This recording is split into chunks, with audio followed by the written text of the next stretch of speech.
একটা দুঃখ কষ্টের কথা বলি।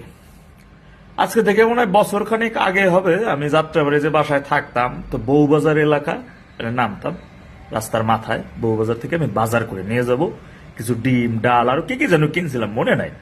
তা আমি যে মুদির দোকান থেকে কিনতেছিলাম, ওই মুদির দোকানে হলো বসা ছিল বোরকা পরা একটা মেয়ে, চোখ বের করা ছিল, মুখও ঢাকা ছিল। হ্যাঁ, তো আমি একটার পর একটা বাজার বলতেছি, আর ওই বলতেছে আর কি দেবো আঙ্কেল, আর কিছু লাগবে আঙ্কেল? তারপর বললাম দাম কত হয়েছে, এবার এত হয়েছে আঙ্কেল, অ্যামাউন্টটা বললো। তো আমাকে বেশ কয়েকবার আঙ্কেল বলে সম্বোধন করলো। তো বিল দেওয়া শেষে আমি পরে বললাম যে তুমি কোন ক্লাসে পড়ো মামনি? তখন সে বলল যে আমি ইন্টার ইন্টার পরীক্ষা দিচ্ছি আর কি, নাকি পরীক্ষার্থীর জন্য এটা বললো। কথাটা শুন, মানে আমি রাস্তা থেকে হাঁটতেছি যে আমার কি বয়স অনেক বেশি হয়ে গেছে, আমার সত্যি আমি আঙ্কেল হয়ে গেছি।